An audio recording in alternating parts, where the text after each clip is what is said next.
Days ago, some goons rolled up to No Jumper Studios trying to press Wack, and now the footage is out, and spoiler alert, it's embarrassing.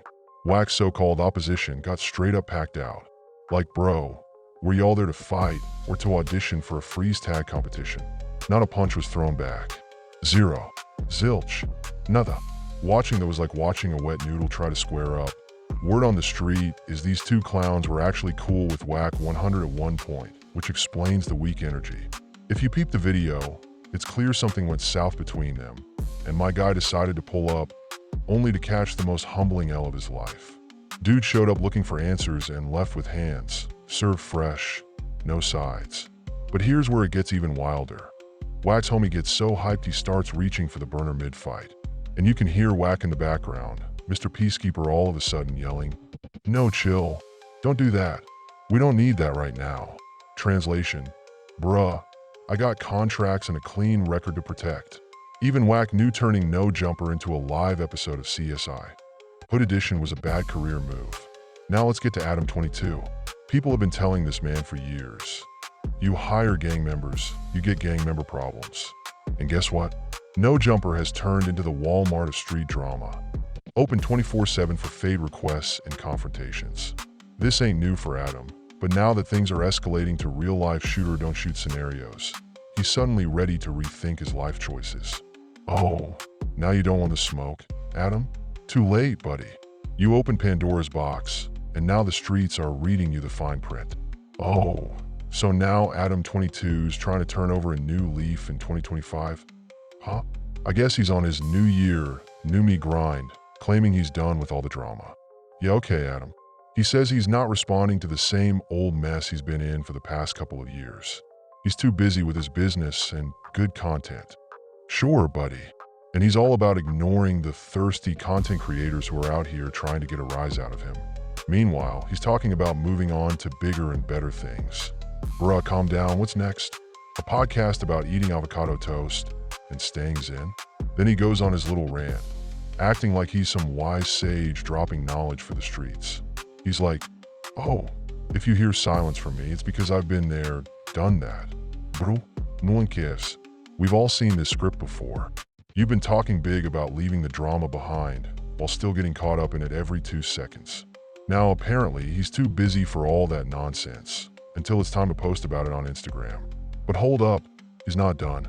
Adam22 decides to drop a message aimed at Wack 100 and his wild crew, talking about how anyone who brings drama to No Jumper Studios will get the boot. If you bring any violence around here, you're out, no hesitation, he says. Yeah, sure, Adam. You're really out here preaching peace now. You know how many times you've let this nonsense slide in the past? Your idea of a peaceful studio is letting every street-level drama queen waltz through the door for content. But now, since the heat's getting a little too real, he's all about enforcing boundaries. Classic move. So yeah, Adam, we get it. You're playing damage control. You want to look like you've evolved and dropped the drama, but we all know the game you're running. Just admit you're trying to clean up after the circus you've created. And spare us the "I'm too mature for this" speech. There's no chance in hell Adam's cutting Wack 100 loose. Seriously, let's not kid ourselves here. Wack 100 is practically the face of No Jumper right now. And Adam's not about to throw away the one thing keeping his channel relevant. That show with Wack? It's the only popular thing on that platform most days. Let's be real. Without Wack, No Jumper's pretty much just another YouTube dumpster fire. Adam and Wack have that magic combo. Real talk, their chemistry is something that can't be replicated. They're the dynamic duo of drama. And that drama gets clicks, views, and keeps the subscribers coming back. If you think Adam's willing to throw all that away for some new leaf nonsense, I've got a bridge to sell you in the middle of the ocean. Adam's been running the "I'm done with drama" narrative lately, but we all know that's just talk. His focus on the business spiel? Yeah, sure, buddy. The business is fueled by drama. No drama, no clicks. You think Adam's got enough faith in Scrabble to keep those views up? Nope, not even close. He's not cutting Wack loose. He's not throwing away that paycheck for some fleeting moral high ground. That's not how this game works, folks. He's talking the talk, but when the lights go off, he's back in the drama with the same crew. It's like a bad movie. He's stuck in the sequel. Let's talk about loose cannon, though. Adam's message wasn't about Wack. It was all about Luce. Luce is the one who pulled up all tough and started the fight, trying to prove something, and now Adam's doing damage control. You can tell by the way Adam worded that message. It was pointed at Luce, the one who went full-on aggressive mode. But here's the problem. Luce doesn't care about Adam's little studio rules. Luce is out here living his own movie, with a soundtrack that's more threatening than peaceful. This guy is literally out here calling himself the boogeyman. He's like, stop playing with me. I'm the real deal. This ain't no fairy tale. This is facts. I'm a producer, a rapper, an entertainer, but I'm also the guy who will show you why they call me the boogeyman. You see, Luce Cannon is out here doing everything but playing Scrabble.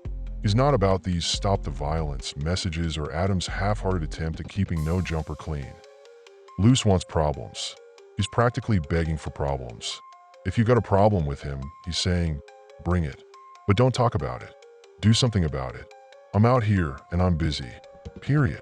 So while Adam is out here trying to act like he's on some Zen vibe, Luce is over here stomping around like he's in a horror movie, ready to turn any confrontation into a full-blown thriller. And here's the thing. Adam is realizing that these aren't just people he can toy with for views. No Jumper isn't some reality show where people just pop in, make a scene, and walk away like it's no big deal. No, when you start inviting gangsters and street-level folks to your platform and letting them get into all this mess, it doesn't just magically disappear. They're not just going to pack up their bags and walk out when they're done, either. Adam's learned this the hard way. These people bring real-world issues with them, and when the cameras stop rolling, the chaos doesn't stop. It just keeps bubbling. He can't keep pretending like he's the puppet master, and all these gangsters are just his characters in a show. Luce Cannon, Wack, all of them. These are real people with real street histories. And Adam can't just cancel them when they start making his life difficult. So, what's the solution? Well, Adam's been pondering a rebrand. He's like, maybe I'll just switch it all up and start playing Scrabble with rappers. Yeah, I love Scrabble. Let's get back to that. Hilarious, right? When the Gangsta Goon drama gets too real, Adam's like, screw it. Let's all sit down and play a game of Scrabble. Okay, Adam, but how many Scrabble games are going to keep your studio from turning into a war zone? He's out here acting like playing board games with rappers is the answer to keeping his brand safe. Sure, because that's totally going to keep your viewership up when the streets are running the show. People are going to be so hyped about you and Wack chilling over Scrabble tiles, right? It's just rich coming from someone who's profited off the mess for years. But honestly, Adam's dilemma is real. If he wants No Jumper to keep running, he's got two choices. Either continue to ride the chaos train, letting the gangsta drama pile up, and risk everything for that sweet drama revenue. Or he can completely switch gears, scrap all the street stuff, and make his content about something else entirely. That means no more interviews with gang members, no more hardcore confrontations. What does Adam do? Does he stick to what's been working for years?